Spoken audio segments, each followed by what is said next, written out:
everyone. Welcome to the show. Today is Thursday, October 3rd. Welcome to October. It's definitely autumn and we're feeling it here, but thankfully it's a bit sunny out today. And the latest on Marc, of course, is that we don't know exactly when he's going to be home. The Public Saftey Minister of Canada has still not made a decision on Marc's transfer application to finish his sentence at home in Canada. So we've got to step up the pressure. A lot of you made calls and wrote letters when we had the campaign on September 10th to recognize the date that he was sentenced in 2010.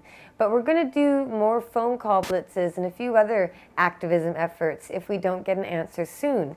And one of those things is going to be me out in Ottawa at the end of the month. So on Tuesday the 29th, I'm going to be on Parliament Hill, so watch out. Here I come, Harper and Co. You guys, I'm peaceful. Of course, I'm no threat to anybody, but I'm definitely going to Ottawa, and I'm going to ask that they please bring my husband back home, and also to bring home all of the other Canadians who are suffering in prisons abroad who need to be brought back closer to their families. Cruelty is never acceptable, and to make people suffer without their loved ones is definitely cruelty. So I'm going to go to Ottawa, and I'm also going to need some help. So when I show up in Ottawa, I already have the backing of at least 2 members of Parliament who will be there with me at a press conference calling for Marc to come home. But I need to rally up some more members of Parliament who are willing to stand there, if they like, and join us that morning at this press conference. But what I also need to do is something similar to 2 years ago, where I get elected representatives from provincial government, city council, any sort of elected representative to sign a letter endorsing Marc's transfer. I did that 2 years ago, and we had senators and city councilors and all sorts of elected reps. But I need to do it again to demonstrate that not only will I have the backing of the members of Parliament present with me that day, but also a letter signed by many different people agreeing. So I need your help. If you have a member of Parliament who's at all sympathetic to either marijuana issues or progressive issues, anything like that, please send me their contact info or let me know who they are so I can get in touch and ask them to sign the letter. But what I also need from the general public at large are petitions. I've been working on this a couple years. We did it the first time around. We had a whole lot. But it's a petition just asking for Marc to be brought home. And it has a few spots for signatures. So we're collecting those right now so I can take a box of them with me. And I hope to take a couple thousand. But I'm also looking for your help in collecting them wherever you may be. So if you're interested in getting at least 1 copy so you can have a couple friends sign it and you can send it to me and I'll take it to Ottawa, that would be awesome. So please send an email to jodie@cannabisculture.com and I will send you the file for this petition, and you can do your part to help add some weight to this call to bring Marc home. There's also going to be that afternoon a gathering on Parliament Hill, a rally or a protest. I haven't planned that all yet, but I know that there are a lot of supporters who would like to be there in Ottawa that day, and so we're going to be planning something for them to demonstrate peacefully how they want Marc to come home as well. So stay tuned for that, and if you sent a letter to Minister Stephen Blaney about Marc's transfer, you're going to get something like this sent to you. So this was to a gentleman named Ken, who is a supporter and sent me this copy, and it's a basic nothing letter. It basically says, thanks for writing about Marc Emery, but the Privacy Act says I can't comment on it, but we're reviewing his stuff, so thanks for writing. Now, it doesn't mean, and it's not a promise, oh sure, we'll bring him home right away, and it's not that. We don't expect that. But what this is it's a letter that the minister had to go and sign. So he had to be given a stack of letters saying, please sign these to mail to these people who took the time to contact us. And that is pressure. There aren't a lot of prisoners who have people doing that sort of thing. So if you just send an email or a fax or a letter to the Public Saftey Minister, you're doing your bit to help get Marc home.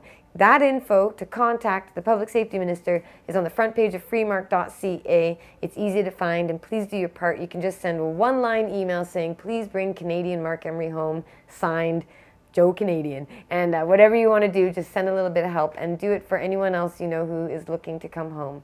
Now, in Canada, however, I read the paper today, it looks like we've got a bad prison situation going on right now. Inmates across Canada are peacefully striking because their pay has been cut so severely. They used to only be able to make $6 and something cents a day, and now they can only make $3 a day. And the prisons aren't providing soap or shampoo or the basic necessities. So inmates have to buy basic things like soap themselves, but they can't afford to do it because they aren't getting enough money. They can't even afford to make phone calls or send letters to their children at Christmas time. This is extremely cruel and very distressing. And if you go to twitter.com/Jodie Emery, you'll see that I made a few good tweets being pretty pissed off this morning, because it really does bother me that this is cruelty for cruelty's sake. There's nothing else except to make people suffer, and that's pure evil. That's just straight up evil, making people suffer. I can't handle it. It makes me sick. And that's the sort of prison system that Marc is trying to actually get home to. Hopefully he wouldn't spend long here, but the point being, we've got a problem in Canada, and our prisoners, whether they've made a mistake and they're bad people or not, it doesn't matter. We should treat all other living beings with compassion and respect, and we shouldn't make prisoners suffer. And so that really ticked me off a lot, and you can read my tweets about it.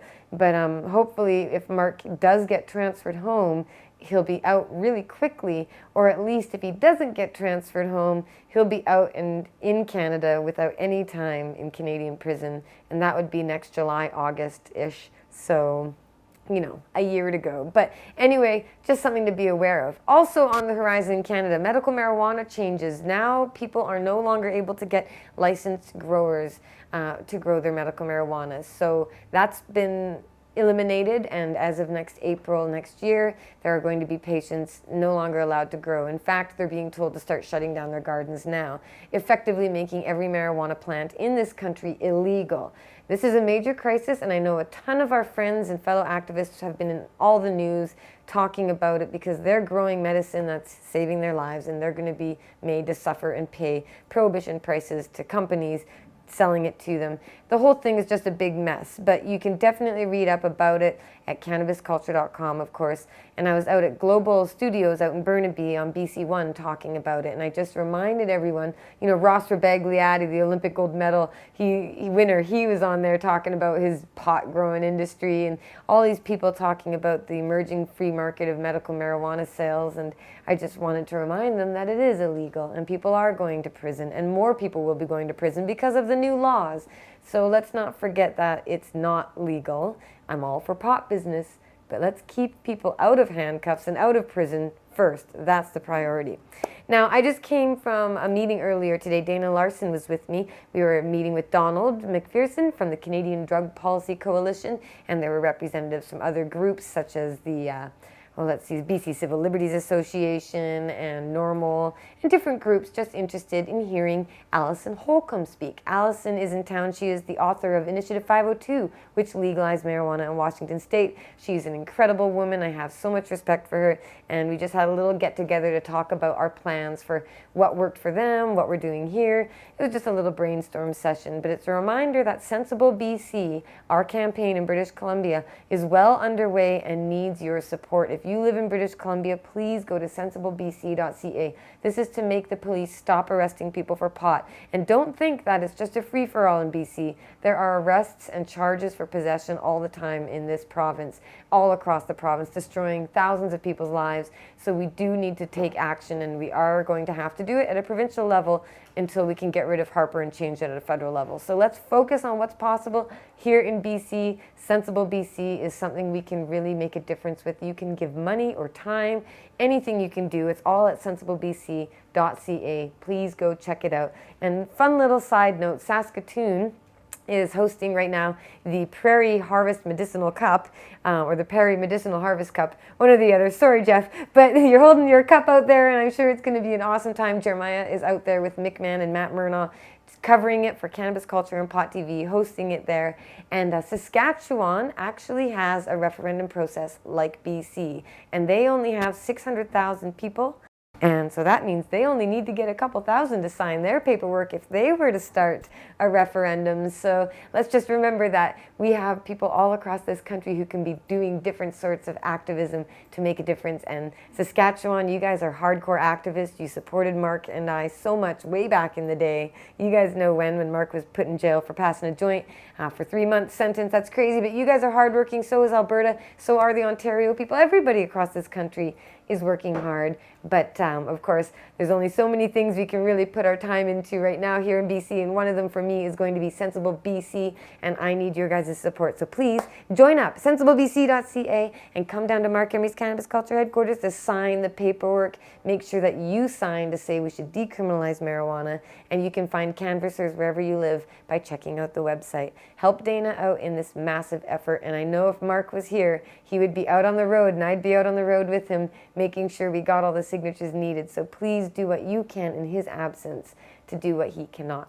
So thanks for tuning in, everybody. I'm going to go visit Marc this weekend. It's been a month since I've seen him. I can't wait. He's really desperate to get home. It's getting really antsy and all sorts of little issues, but we're making it. We're going to be okay, and he's going to be home soon. But I'll be off to see him and send all your love and support. Thank you so much for continuing to help try and get Marc home and to try and change these laws so that nobody goes to prison for pot ever again.